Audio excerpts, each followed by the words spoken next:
What's up, y'all? It's Zach, and you're listening to Living Corporate. And today, we're talking about the workforce of the future.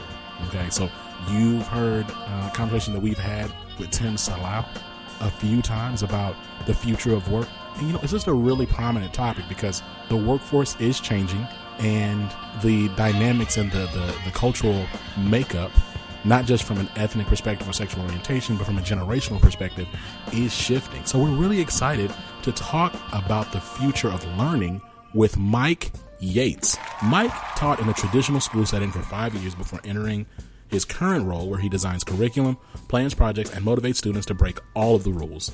His passion is in change and finding the next set of large innovations to the classroom through the use of adaptive learning technology and artificial intelligence. The world is rapidly changing and innovating, and it is his belief that schools must follow that trend. So with that being said, Mike, welcome to the show, man. How you doing? Thank you so much. I'm really good. I'm excited to be here. I'm actually I'm a regular listener, so I'm excited to be on this podcast. Stop playing. You listen to Living Corporate? Yeah, I'm listening. I listen to it through Apple Podcasts, and I love the podcast. I actually saw stuff about Living Corporate via LinkedIn or Twitter. I cannot remember where I saw it first. Okay. Yeah, but I started listening a while ago. So I recently listened to the one like Ramadan at Work. What? Stop playing. Yeah. Okay, well, hey, politics. Yeah. That's awesome. Okay, well, hey, so first of all, we're honored, but definitely certainly flattered and happy with the fact that you enjoy the show. So look, we gave a little bit of an intro for you from the top. For those of us who don't know you, what would you mind telling us about yourself? Yeah. So one of the things, I just saw this meme on the internet that said, I wish I loved somebody the way that people from Houston love being from Houston, and so I'm one of the people that makes that true. I love being from Houston. That's where I'm from. So NBA Finals time, I'm a little hurt because I thought the Rockets should have played better. But yeah, man, it was tough, right? Yeah. But I'm from Houston. I'm from a family of educators. My mom is a teacher. I basically grew up in school. I grew up in the classroom. I am married. I have 4 amazing children, an amazing wife. Oh man, congratulations to that. Thank you. Yeah. Our house is nuts. I bet. Yeah, it is. So, but that's one of the my favorite parts about my life is the grind that I have for them. And so my passion is education. I have tried to avoid the career field for as long as I could because growing up, I thought to myself, educators don't make any money. But the pull was the gravitational pull of education was too strong for me. Yeah. I became really curious about it after I graduated from college, and I got into planning education programs for the United Way in between Austin and San Antonio. Once I started doing that, I entered the classroom as a teacher and fell in love with the field. I'm also an educator that is convinced that everybody is lying when they tell you that you can't make money in education, things like that. You can't be happy in education. You can't have work-life balance in education. I am seeking to create trends within education that show you that all those things are possible. Man, that's incredible. And, I really respect, first of all, there's articles that I feel like you see articles every other month about the importance of even having just black male teachers in the classroom. So shout out to you, shout out to educators, shout out to my wife who's an educator as well as my mother. Yeah, man, my wife is in education. She's been teaching for some years, and then my mother is a principal of an elementary school. She's been in education for 32 years. Wow, that's great. That's phenomenal. Yeah, man. And then my in-laws, they come from a deep family of educators there as well. So yeah, man, shout out to educators. Shout out to those who reach back and are really trying to shape the future of the world. It's so undervalued and just underappreciated. So yeah, definitely shout out to you and shout out to your family, man. That's awesome. So look, let's talk about this. Let's talk a little bit about the future of learning. So in your profile, right, and when people look you up, you talk about the world changing and by relation, learning methods along with it. So what would you say are the top 3 things changing within the world of learning? So that's a great question. And I think the number one thing is the way I would describe this is the urgency. There is going to be a shift in the way that that people attend school. And that's what I mean when I say urgency, like how you get information and how quickly it comes to you. So right now, especially K through 12 education and even in the college, education is sit and get, right? It's like you trust that this person has the content knowledge to teach you. And so you sit and listen to lectures and take notes, and hopefully you retain enough to prove that you should get a job later in the future. The future of learning is different. The future of learning is going to be on demand. Learning is going to come to the person. The execution that you can see today would be like a Western Governors University where all of their courses are online. You can take them at your own pace. You have one mentor that you interact with your entire time, whether you're an undergrad or grad school, and you can get your college degree that way.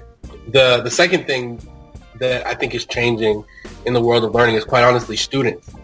One of the saddest things to think about in education is the idea that education is the last frontier in the United States of America that remains without innovation. You walk into any public school, you will see desks in rows. You might even see chalkboards that have been there since the 60s, 70s, 40s in some cases. Right? It is a model that is antiquated and has not responded to the change in people, change in interest, the change in you cannot educate students the way that you used to, right? And then the last thing that I think is changing in the world of education is technology. Technology out in and outside of the field. Artificial intelligence, machine learning, we have figured out how to make machines and devices do more for us today than ever before. When we were in school, I don't know if you remember this, but my teacher used to always tell me, Mike, you have to show your work when you're doing math. Yes. Because you won't always have a calculator with you. Yeah. That's the dog. Wow. Wait a minute. Pause right there. Yo, that was a lie. And right. Right. The teacher definitely said you're not always gonna what are you gonna do to have a calculator with you, dog? There's nowhere you always have a calculator with you now. You have a phone. Always. Yeah. Wow. I have a calculator, a media company, a personal assistant. I have everything. Yes. Right. And that's what's so beautiful about the future of learning, right? Because up until now, teachers try to prepare students for the existing work world. But now you have a movement of educators and a movement of schools that are trying to prepare students for jobs that don't exist yet, right? And the calculator, the iPhone is the perfect example. No teacher in 1995 would ever believe you if you would have told them there's going to be a flat glass device that you're going to touch and it can call, it can talk to you, it can be a calculator, right? They would never believe that. Right. So I am fortunate to have been raised by an educator, being my mom, who would tell me we don't know what the world's going to look like when you go to work. So you have to be in your head. You have to imagine. You have to always look forward. And my mother very much so made me a futurist. So all I do is think about what's the world going to be like 10, 15 years in the future. And that's why I think technology is so exciting. And it's, if I'm talking about, the last major change, adaptive learning technology is going to do more for students than the best teacher ever could.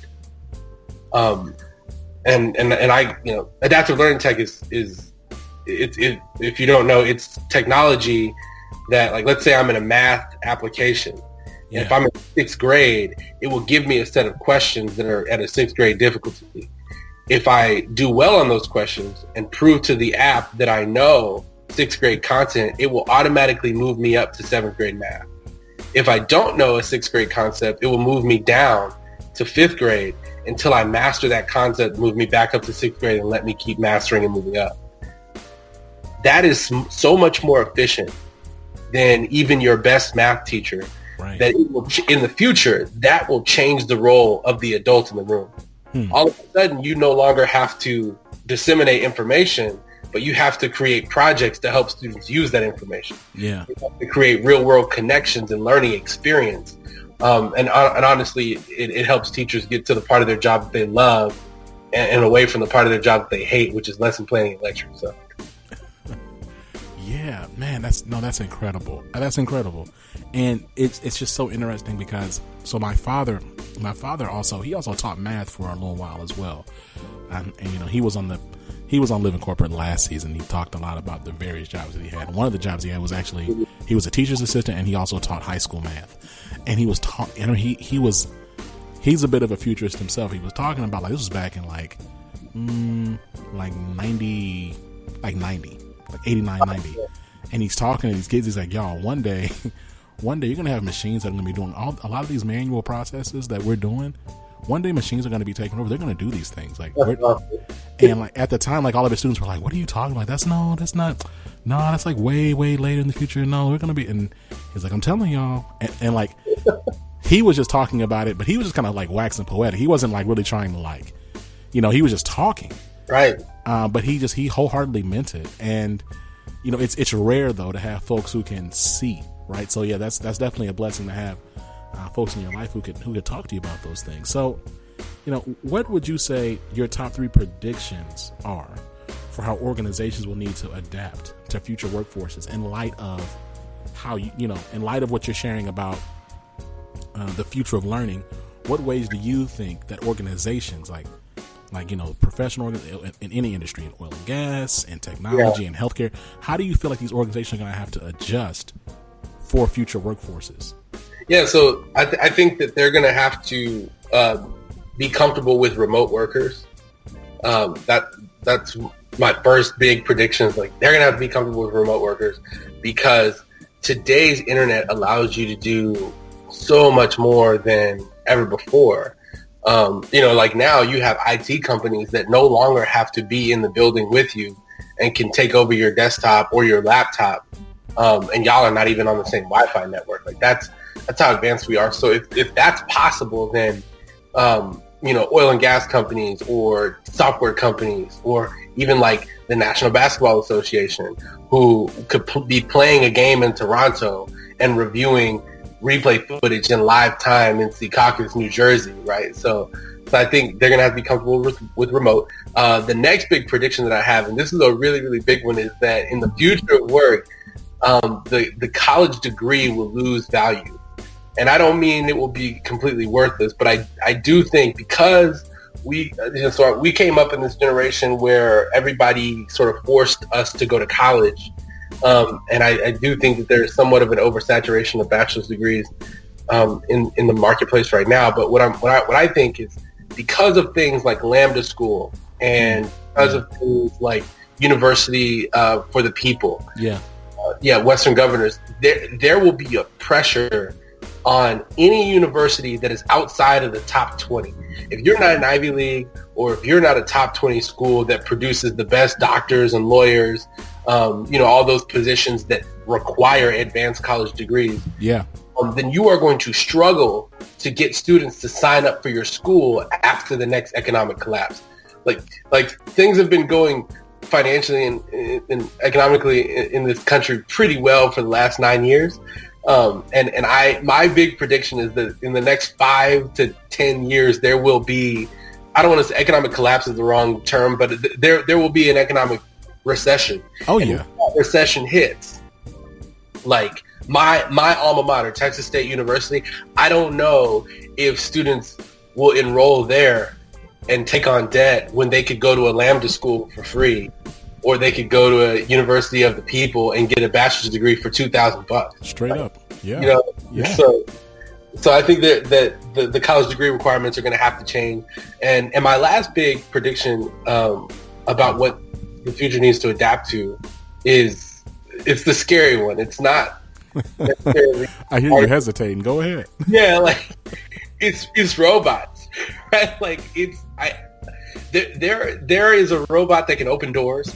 There are companies like Boston Dynamics that are designing robots that can deliver packages, right? And so I think we're going to have to get used to in this may be 20 to 30 years down the line, but there may be a robot that walks up to you and greets you and drops a package off at your door, right? And I think that direct to consumer business is going to change. I think like Amazon, we'll see Amazon finally have to compete with like Old Navy and other brands, because everybody's going to be able to use drone delivery and robot delivery to drop packages off at your door within the hour. So I think that, that big artificial intelligence in that sense, like robots, drones, like those are going to be really, really important in the future of work. And companies are going to have to start bending and altering the way that they operate for those things. So, first of all, everything you're talking about, like Mike, and I'm not trying to poo-poo you, I don't really hear anything crazy in your predictions. Like, I think they're all very realistic. Like, so first of all, especially when you start talking about schools, because we're already seeing that today, right? Like, we're already seeing like an MBA program. Yeah. If it's not a top 20, top low-key, top like 10 to 5, like you're not going to get, because some folks think that, you get in the NBA, and we talked about this. This was early in season 1. There's a misconception that if you go and you get a graduate degree, then that automatically lines you up for paper. And it's like, not necessarily. Right. And it's because of the economic demand. It's also because of perception, but like, there's no reason to not assume that the trend that we're seeing within grad schools, we won't just start seeing that in like universities. And we do see that in universities already, right? Like, we already know that there are some undergraduate degrees that are worth more than others, right? Like, we know that already, but like, it hasn't been like super stark yet, but it will be one day. Yeah, it will be. Absolutely. Man, that's incredible. So, that I think this really like leads well into your current role as the Chief Operating Officer of Guide. Right. So like, what can you talk to us about when it comes to Guide? Like, what can you share? Man, Guide is amazing. So Guide came together because a couple of people online were all having the same conversation about education. I was, about 2 months ago, I sort of, this is my first year outside of the traditional school system. I work for, my day job is at a school called Alpha, which is a school that uses adaptive learning technology in place of direct instruction. So we don't have any lecture. There's no classrooms. Our school looks like an open co-working space. It looks like we work for kids, right? And once I got out of the traditional school system, I had this opportunity to pick my head up and sort of look around. And I saw like, there's all this stuff that I was missing. I saw that I was misusing LinkedIn, and that I didn't know how powerful it could be. I didn't really know how to build community. So 2 months ago, I started doing that. I went hardcore on LinkedIn. I went all in on Twitter and community building. And Tim Salau and I sort of started crossing paths because we were both posting about the future of learning, the future of work, sort of interacting with each other on LinkedIn, until one day Tim reached out and was like, hey man, like, we got to talk about this thing that I'm working on. So Tim, myself, and our third co-founder, Taban, got on a call and talked about what is now turned into Guide. And Guide is a social learning app that's tailored towards high school students, specifically to teach them life skills. We're going to create a new media called Snapshots, which are 30-second courses where a creator, any content creator, can come to our platform and break down transferable life skills in the 30-second segments so that students can digest them and so they can remember the steps, go back and rewatch, and start to learn skills that are going to benefit them in the future of work. So LinkedIn Learning is sort of like the adult version of this, but to get a certificate in LinkedIn Learning, you may have to spend 12 to 15 hours doing that. Students don't have the capacity to think that way. We don't have the capacity to think that way. Right, yeah. So imagine being able to build a course where a student could spend 15 minutes and get the same amount of material, the same amount of value. And now you have high school students, community college students, early college students. They're starting to build up this connection between skill building and the future of work. So I think the official number is like 65% of all like elementary school kids are going to fill jobs that currently don't exist. Yeah. So with that being the future, you have to build up this sort of tool belt of skills that you can use in multiple ways. One's like public speaking, one's like community building, one's like adaptability, one's like creativity, that are not as easily taught in school. So that's what we're doing with Guide. And my role specifically with Guide is obviously managing the personnel that we have. We're in startup mode, so we sort of do it all. But I specifically create teacher content. I manage all of the curriculum on the app. I do strategic partnerships. And so our founders team works really, really close together. Tim is doing most of the UX and user experience design. Taban is our CTO, and he's actually hard coding the app and everything like that. So we have a phenomenal team that's ready to do some phenomenal work. So I'm super excited about Guide, and I'm glad you asked me about it. Man, that's awesome. No. I'm glad that you guys are working on it, and I'm really excited for what it's going to be. Where can people learn more about Guide today? So you can learn more about Guide at guideapp.co. That's our website right now. We have sort of like a coming soon page. Our website is currently under construction. Our communications lead and our content team is working really, really hard to get the website up in the next couple of weeks. You can also follow myself on LinkedIn. You can follow me on LinkedIn or Twitter. My Twitter handle is at just Mike Yates, like JUST Mike Yates. Yeah. You can also follow and connect with Tim. We are constantly posting about Guide. We're posting resources for all the educators out there. In the coming weeks, we will be posting some teacher toolkits and some quick start guides so that you can use Guide and our snapshots in your classroom.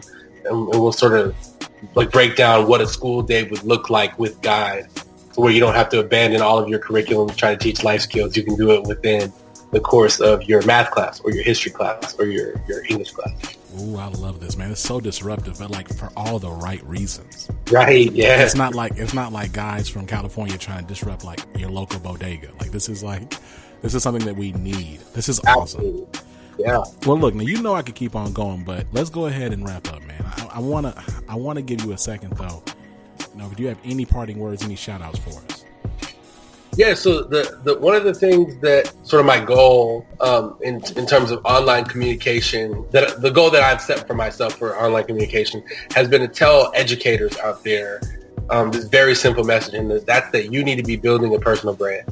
You need to be on LinkedIn, active and interacting with other business professionals from other fields as well as professionals in education, because number one, there's a larger conversation that's being had about disruptive education technology, about the future of learning and the way that's going to look.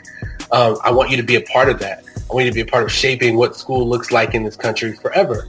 The other thing is that school districts all across the country, quite frankly, are running out of money and teachers are getting laid off. It doesn't pay enough for you to put all of the time and passion and heart that you do into your classroom on the day-to-day. So you should have a plan B, and that plan B can be your personal brand, because everybody's looking for expertise that comes from the classroom, it seems like at this point. So I want teachers to know that. And in terms of shout outs, I want to shout out my wife, Alex. She holds it down like no other. My wife is a stay-at-home mom, and we have 4 kids. So she is working a lot harder than I am. And then, yeah, man. Right. So shout out to her and my kids and the whole Guide team. Shout out to Tim, Taban, Monale, Jonathan. We are doing some phenomenal work. Man, that's awesome, man. Well, look, that's going to do it for us, y'all. Thank you for joining on the Living Corporate Podcast. Make sure to follow us on Instagram at Living Corporate, Twitter at Living Corporate _pod, and subscribe to our newsletter through Living-Corporate. Please say the dash.com if you have a question you'd like for us to answer and read on the show. Make sure you email us at livingcorporatepodcast@gmail.com. This has been Zach, and you've been listening to Mike Yates, learning futurist and COO of Guide. Peace. Living Corporate is a podcast by Living Corporate LLC. Our logo was designed by David Dawkins. Our theme music was produced by Ken Brown. Additional music production by Antoine Franklin from Musical Elevation. Post-production is handled by Jeremy Jackson. Got a topic suggestion? Email us at livingcorporatepodcast@gmail.com. You can find us online on Twitter, Facebook, Instagram, and living-corporate.com. Thanks for listening. Stay tuned.